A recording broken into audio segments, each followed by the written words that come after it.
আজিৰ প্ৰথম প্ৰশ্নটো হৈছে অসম সাহিত্য সভাৰ প্ৰথম সভাপতি কোন আছিল?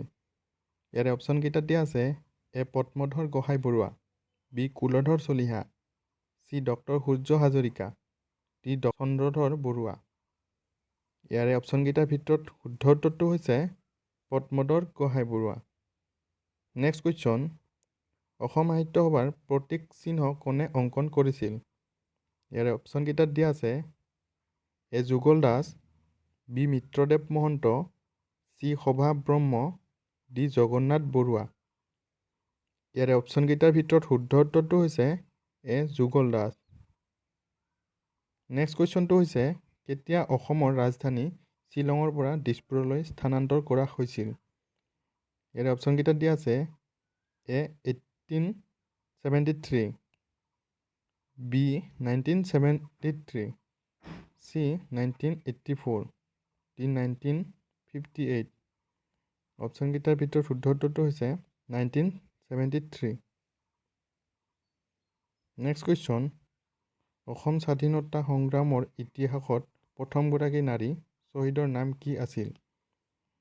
অপশ্যনকেইটা দি আছে।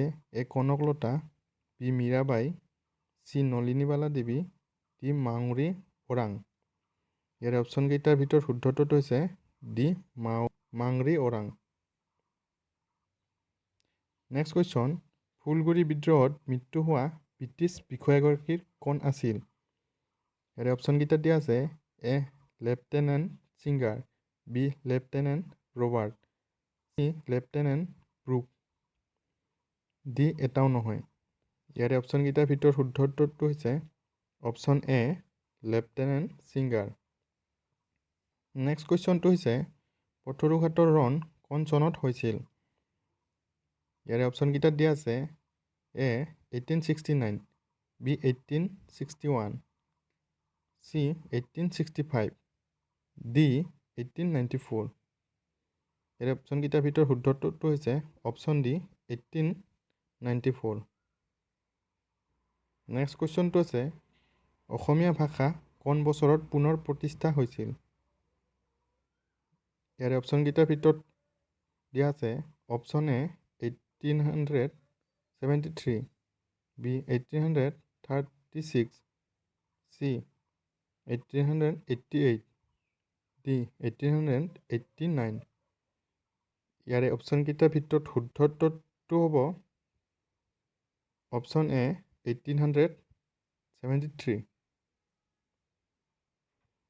নেক্সট কুৱেশ্যন, কোন চনত অসমীয়া ভাষা উন্নতি সাধিনী সভা গঠন হৈছিল? ইয়াতে অপশ্যনকেইটাত দিয়া আছে। এ 1873, বি 1885, চি 1888, ডি 1895। ইয়াৰে অপশ্যনকেইটাৰ ভিতৰত শুদ্ধ উত্তৰটো হ'ব অপশ্যন চি 1888।